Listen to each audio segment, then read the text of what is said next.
त्वमेव माता च पिता त्वमेव त्वमेव बन्धुश्च सखा त्वमेव त्वमेव विद्या द्रविडं त्वमेव त्वमेव सर्वं मम देव देव। षोडश अध्याय दैवासुर संपद विभाग योग। श्री भगवान उवाच अभयं सत्व संशुद्धिः ज्ञान योग व्यवस्थितिः दानं दमश्च यज्ञश्च स्वाध्यायस्तप आर्जवम। श्री भगवान बोल्या भयનો સંપૂર્ણપણે અભાવ હોવો, અંતઃકરણ પૂર્ણ રૂપે નિર્મળ હોવું, તત્વજ્ઞાનને અર્થે ધ્યાન યોગમાં નિરંતર દ્રઢ સ્થિતિ હોવી, સાત્વિક દાન કરવું, ઇન્દ્રિયોને પોતાના વશમાં રાખવી, ભગવાન દેવતા અને વડીલોની પૂજા કરવી, તેમજ અગ્નિહોત્ર આદિ ઉત્તમ કર્મોનું આચરણ કરવું, વેદશાસ્ત્રોનું પઠન પાઠન અને ભગવાનના નામ તેમજ ગુણોનું કીર્તન કરવું, સ્વધર્મ પાલન અર્થે કષ્ટ સહેવું તથા શરીર અને ઇન્દ્રિયો સહિત અંતઃકરણમાં રુજુભાવ હોવો, અહિંસા સત્યમ ક્રોધઃ ત્યાગઃ શાંતિર્પૈશુનમ દયાભૂતેષ્વલોલુપ્ત્વમ માર્દવમ નીરચાપલમ। મન વાણી અને શરીરથી કોઈ પણ પ્રકારનું કોઈને કષ્ટ ન આપવું, યથાર્થ અને પ્રિય બોલવું, પોતાના પર અપકાર કરનાર ઉપર પણ ક્રોધ ન હોવો, કર્મોમાં કરતાપણાના અભિમાનનો ત્યાગ, અંતઃકરણની ઉપરતી એટલે કે ચિત્તની ચંચળતા ન હોવી, કોઈનાય નિંદા આદિ ન કરવા, સર્વભૂત પ્રાણીઓ પર કશાય હેતુ વિના દયાભાવ રાખવો, ઇન્દ્રિયોનો વિષયો સાથે સંયોગ થવા છતાં પણ વિષયો પ્રત્યે આસક્તિ ન હોવી, મૃદુ સ્વભાવ હોવો, લોક અને શાસ્ત્રથી વિરુદ્ધ આચરવામાં લજ્જા થવી તથા વ્યર્થ ચેષ્ટાઓ ન થવી, તેજઃ ક્ષમા ધૃતિઃ શૌચમ દ્રોહો નાતિમાનિતા ભવંતિ સંપદમ દેવીમ અભિજાતસ્ય ભારત। તેજ ક્ષમા ધૈર્ય બાહ્ય શુદ્ધિ, કોઈના પ્રત્યે શત્રુભાવ ન હોવો, પોતાનામાં પૂજ્યતાનું અભિમાન ન હોવું, આ સઘળા હે ભારત દૈવી સંપદાને લઈને જન્મેલા માણસના લક્ષણો છે। દંભો દર્પો અભિમાનશ્ચ ક્રોધઃ પારુષ્યમેવ ચ અજ્ઞાનમ ચાભિજાતસ્ય પાર્થ સંપદમ આસુરીમ। હે પાર્થ દંભ ઘમંડ અભિમાન ક્રોધ કઠોરતા અને વળી અજ્ઞાન આ સઘળા આસુરી સંપદાને લઈને જન્મેલા માણસના લક્ષણો છે। દૈવી સંપદ વિમોક્ષાય નિબંધાયાસુરીમતા મા શુચઃ સંપદમ દૈવીમ અભિજાતોસી પાંડવ। દૈવી સંપદા મુક્તિ માટે અને આસુરી સંપદા બાંધવા માટે મનાઈ છે। તું દૈવી સંપદાને લઈને જન્મ્યો છે, માટે હે પાંડવ તું શોક કરમાં। દ્વૌ ભૂત સર્ગૌ લોકેસ્મિન દૈવ આસુર એવ ચ દૈવો વિસ્તર્ષઃ પ્રોક્ત આસુરમ પાર્થ મે શૃણુ। હે પાર્થ આ લોકમાં ભૂતોની સૃષ્ટિ એટલે કે મનુષ્ય સમુદાય બે જ પ્રકારના છે, એક દૈવી પ્રકૃતિનો અને બીજો આસુરી પ્રકૃતિનો।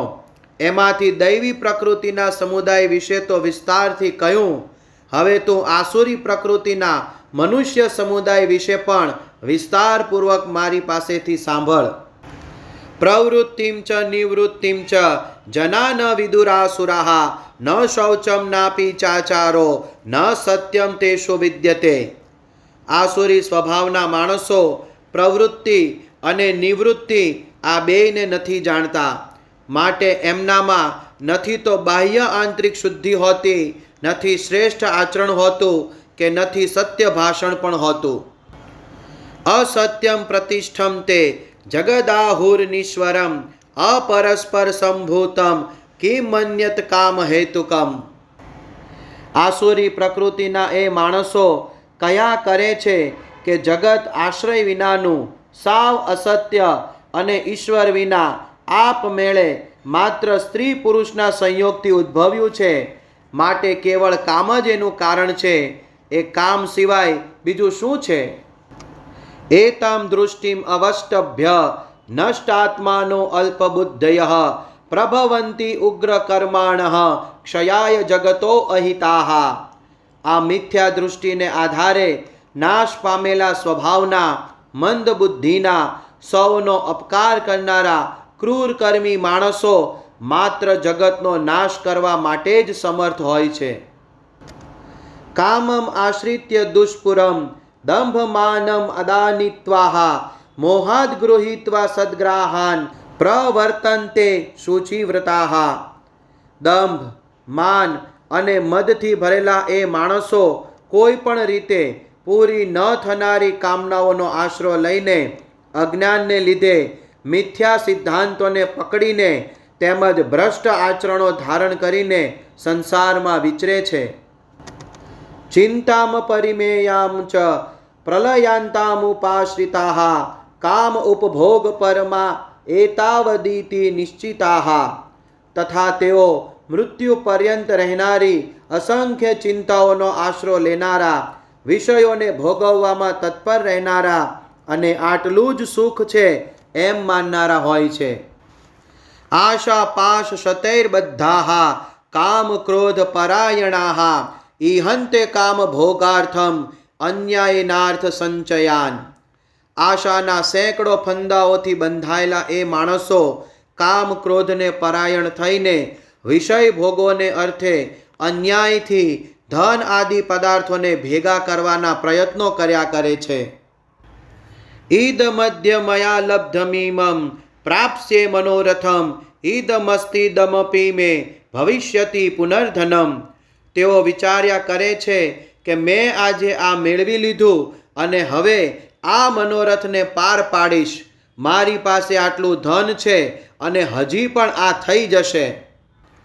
અસૌ મયા હતઃ શત્રુર્હનિષ્યે ચા પરાનપી ઈશ્વરો અહમહમ ભોગી સિદ્ધો અહમ બલવાન સુખી. પેલો શત્રુ તો મારા વડે હણાયો અને પેલા બીજા શત્રુને પણ હું હણી નાખીશ. હું ઈશ્વર છું, ઐશ્વર્યને ભોગવનારો છું. હું સઘળી સિદ્ધિઓથી યુક્ત છું તથા બળવાન અને સુખી છું. આઢ્યો અભિજનવાનસ્મિ કોન્યો અસ્તિ સદૃશો મયા યક્ષે દાસ્યામિ મોદિષ્ય ઇત્યજ્ઞાન વિમોહિતાઃ. અનેક ચિત્ત વિભ્રાંતા મોહજાલ સમાવૃતાઃ પ્રસક્તાઃ કામ ભોગેષુ પતંતિ નરકેષુ ચૌ. હું ઘણો ધનવાન છું અને મારું આટલું મોટું કુટુંબ છે. મારા જેવો બીજો કોણ છે? હું યજ્ઞ કરીશ, દાન દઈશ અને મોજ મજા કરીશ. આમ અજ્ઞાનને કારણે મોહિત રહેનારા, અનેક રીતે ભ્રમિત ચિત્ત તથા મોહરૂપી જાળથી વીંટળાયેલા તેમજ વિષય ભોગોમાં રચ્યા પચ્યા રહેનારા આસુરીજનો મહાન અપવિત્ર નરકમાં પડે છે. આત્મસંભાવિતાઃ સ્તબ્ધા ધનમાન મદાન્વિતાઃ યજન્તે નામ યજ્ઞસ્તે દંભેના વિધિપૂર્વકમ. એવા પોતે પોતાને જ શ્રેષ્ઠ માનનારા ઘમંડી માણસો ધન અને માનના મદથી ચૂર થઈને કેવળ નામ માત્રના યજ્ઞો વડે ઢોંગ કરવા ખાતર શાસ્ત્રવિધિ કર્યા વિના યજન કરે છે. અહંકારમ બલમ દર્પમ કામમ ક્રોધમ ચ સંશ્રિતાઃ મામાત્મ પરદેહેષુ પ્રદ્વિષંતોભ્યસૂયકાઃ. અહંકાર, બળ, ઘમંડ, કામના અને ક્રોધ આદિને પરાયણ રહેનારા, એ સિવાય બીજા અનાચારોમાં રચ્યા પચ્યા તથા બીજાની નિંદા કરનારા એ માણસો પોતાના તેમજ બીજાના શરીરમાં રહેલા મુજ અંતર્યામીનો જ દ્વેષ કરે છે. તાનહમ દ્વિષતઃ ક્રૂરાન સંસારેષુ નરાધમાન ક્ષિપામ્ય જસ્ત્રમ શુભાન આસુરીષ્વેવ યોનિષુ. એ દ્વેષ કરનારા પાપાચારીઓ અને ક્રૂર કર્મી નરાધમોને હું સંસારમાં વારંવાર આસુરી યોનિઓમાં જ નાખું છું. આસુરીમ યોનિ માપન્ના મૂઢા જન્મની જન્મની મામ પ્રાપ્ત્યૈવ કૌંતેય તતો યાન્ત્યધમામ ગતિમ. હે કૌંતેય, એ મૂર્ખાઓ મને પામ્યા વિના જ જન્મો જન્મ આસુરી યોનિને પામે છે, પછી એનાથી ઘણી નીચ ગતિને પામે છે, એટલે કે ઘોર નરકોમાં પડે છે. ત્રિવિધમ નરકસ્યેદમ દ્વારમ નાશનમ આત્મનઃ કામઃ ક્રોધસ્તથા લોભઃ તસ્માદેતત્રયમ ત્યજેત. કામ, ક્રોધ તથા લોભ આ 3 જાતના નરકના દ્વાર આત્માનો નાશ કરનારા એટલે કે એને અધોગતિએ લઈ જનારા છે. માટે આ ત્રણેયને ત્યજી દેવા જોઈએ.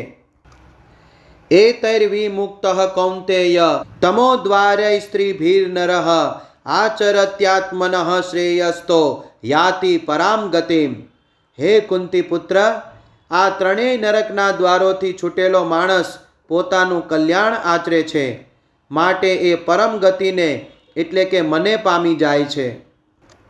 યહ શાસ્ત્રવિધિ મુત્સૃજ્ય વર્તતે કામકારતઃ ન સ સિદ્ધિમ વાપ્નોતિ ન સુખમ ન પરામ ગતિમ.